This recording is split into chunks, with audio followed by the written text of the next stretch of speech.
And then I would call you son. If I was good enough, I would have to memorize it. I used to throw stuff in the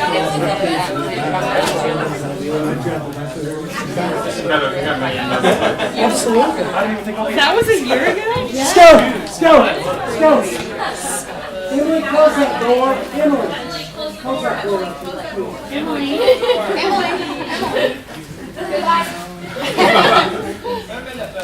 All right, are we all settled in? We all got our fruit snacks and whatever we need?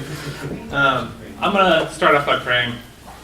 Lord, thank you for these people in this room. Thank you for the ministry that they do. Thank you for just putting them in my life and having them love me. Lord, I pray that you speak through me with this sermon. I pray that through that, though, that I am lowered in your ways. Yeah. Amen. Amen. So, I first met God sitting on a toilet when I was 7. And you might be thinking that's a very weird way to start a sermon. And you'd be right. But hopefully by the end, you will see why I chose to start with that. Because that's not how I wanted my story to start. I want to be impressive. I want to have a really cool story. I wanted to have some profound realization as a young man and, I don't know, commit my life to Jesus right then, go all in, maybe have people lay hands on me, something like that, and then just go into class the next day ready to be the next Billy Graham to my classmates. Like, stand up on the desk and give a sermon to them or something. But that's not what God did for me. He started my story on a toilet. My baptism wouldn't take place for around another 12 years because I was ashamed that I didn't get baptized earlier and I didn't think I was good enough. To truly act out my faith, it took just about as long. I really want to have an impressive story, to have praise and glory, to have people be wowed by my conversion experience and walk with God. God has been working all my life to bring me out of this prideful attitude of both wanting to be impressive and not feeling good enough. And I'm not there yet. It's an ongoing process. But in that process, I've had 3 major realizations with my walk with God. The first one is that God isn't always angry.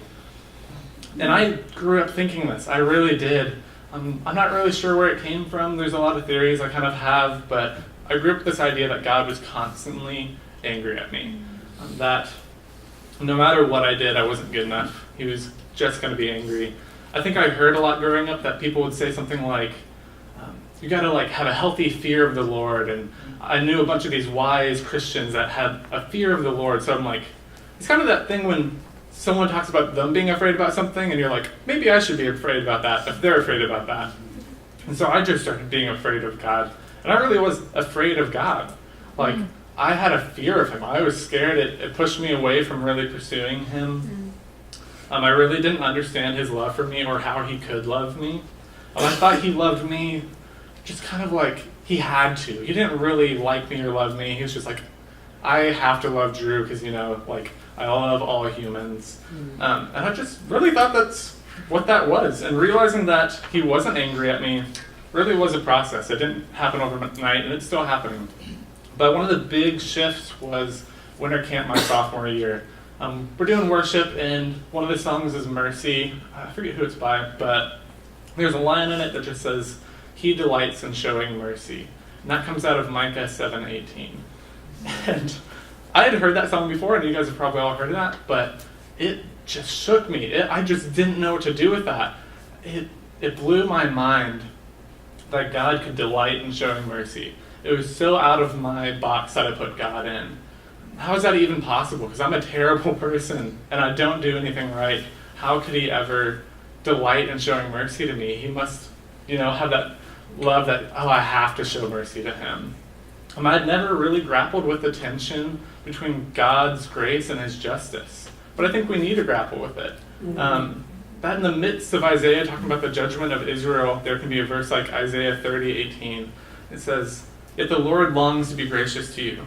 Therefore he will rise up to show you compassion. For the Lord is a God of justice. Blessed are all who wait for him.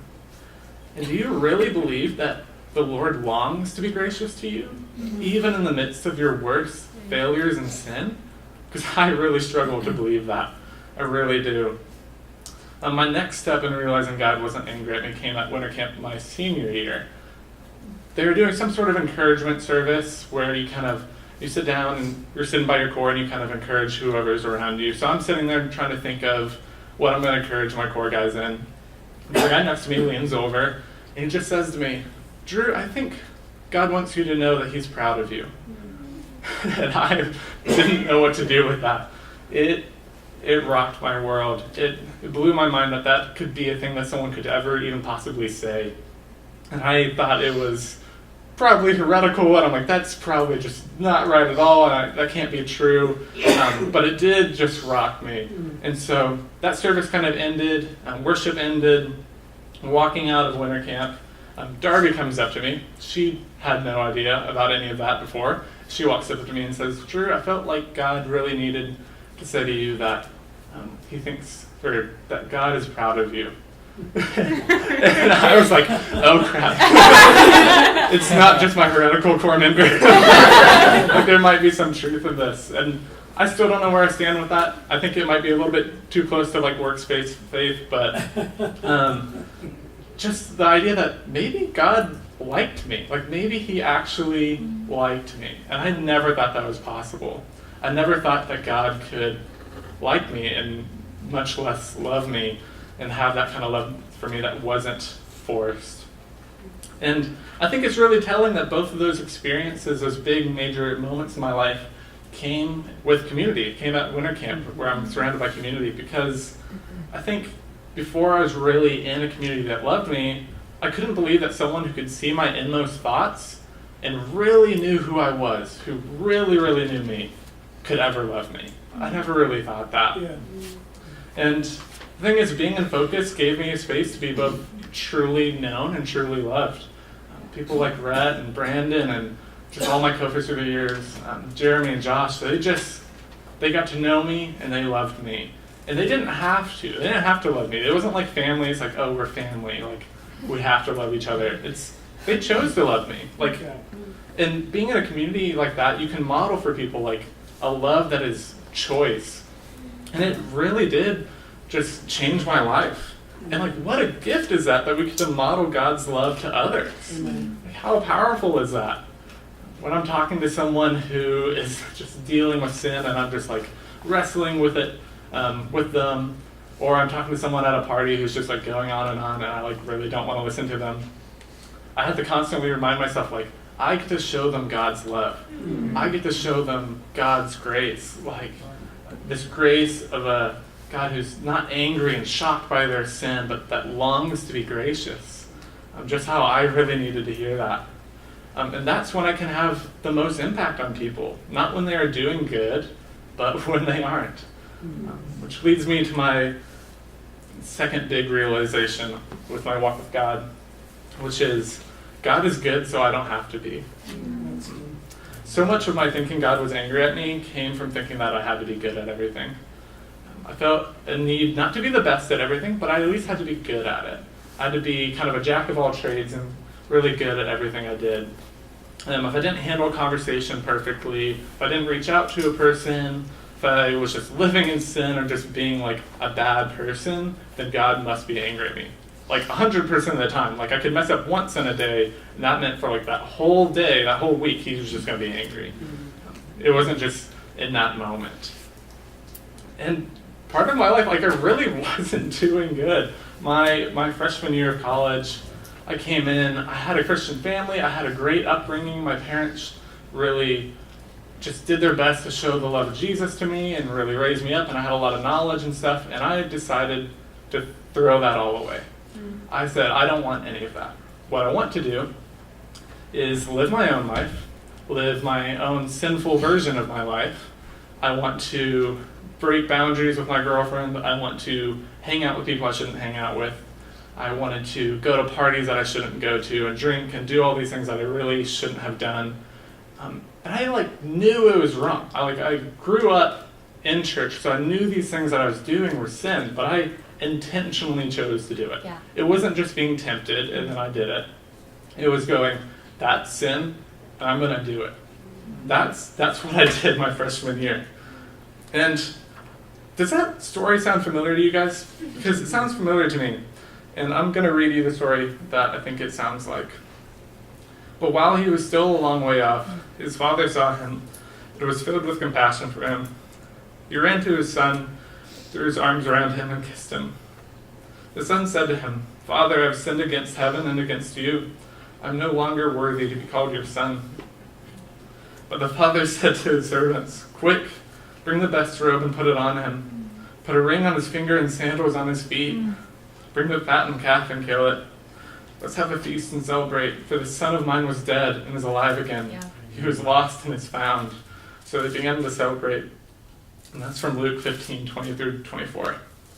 And that story is always connected with me ever since I came back to Jesus, because God truly did love me at my worst. He brought me back even after I had chosen to reject him. C.S. Lewis has a really good quote about this kind of thing. The quote is, "The Christian does not think God will love us because we are good, but that God will make us good because he loves us." That's good. I'm going to read that again for you guys. "The Christian does not think God will love us because we are good, but that God will make us good because he loves us." And that's really, really true. I saw it in my life with a story that I tell all the time, but I will keep telling it and not be apologetic because it made a huge impact on me. The story with Gong. So there's this Chinese student from China, obviously, international student. So he came over, and he had never really heard about Jesus in his life. He had a grandmother that was Christian, but he had seen her 3 times in his life and knew nothing about Jesus. But somehow I befriended him, and he's a really cool guy, and he got involved in my corps, and I started studying the Bible with him, and it was so cool. It was such a cool opportunity, and I was way out of my depth, way out of my league.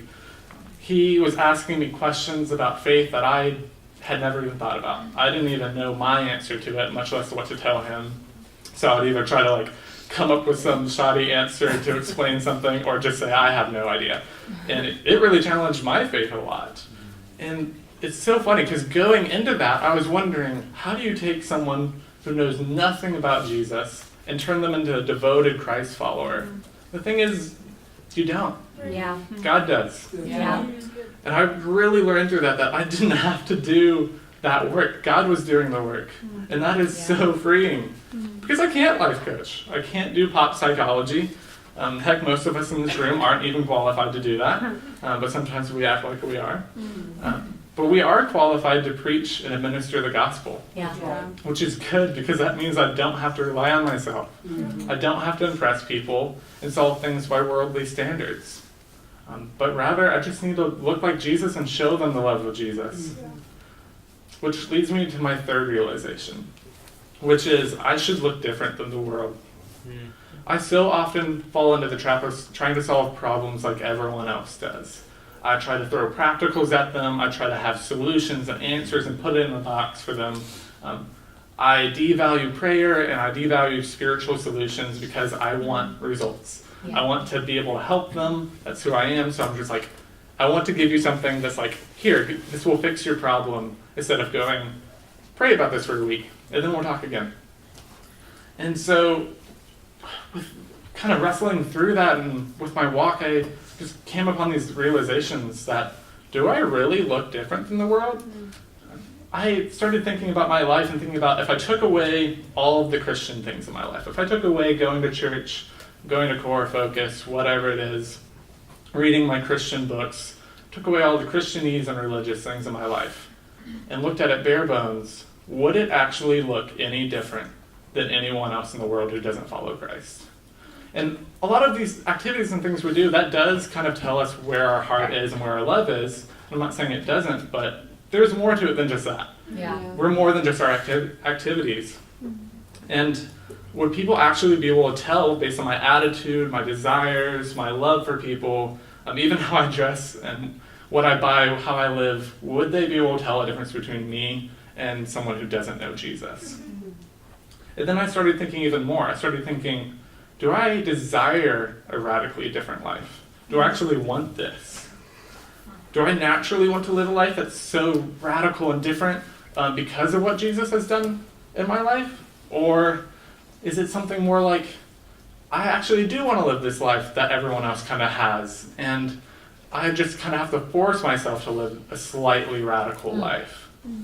Do I actually desire to live a life that's radical and different? Yeah. And honestly, to tell you the truth, a lot of times I'm sad, but I don't. I see things on TV and I go, man, that looks fun. I watch like New Girl and see them living in this loft and all having fun. I'm like, oh, that looks so fun. Like, I wish I had that. And that's just really sad. But I am convicted. I'm convicted that Jesus died on a cross for me while I was still a sinner. Yeah. Convicted by passages like 1 John 2:15, which says, do not love the world or anything in the world. If anyone loves the world, love for the Father is not in them. I'm convicted because I don't look different while having the Spirit of the Almighty Creator God in me. Like, shouldn't I look different? Shouldn't my life be different? And so now to bring it all back to the beginning, with me sitting on that toilet, I've decided to commit my life to Jesus. I hope now that you can see why that story is so impactful for me. Because I'm not good at any of the things I talked about. I still struggle with believing God's angry at me. I still try to be good at everything I do. That's why I was freaking out about this sermon so much. And I still pretty much look like everyone else a lot of my life. Yeah. And that's why I'm so grateful that God gave me that humble beginning to really just put it all in perspective. I'm going to pray that in us. Lord, help us to know that you love us, that you long to be gracious, and help us to extend that grace to others, to love them when they aren't good, because you loved us when we weren't. Help us to learn to handle things differently and live differently, because you died on the cross for us. All glory be unto you, Lord. Amen. Amen.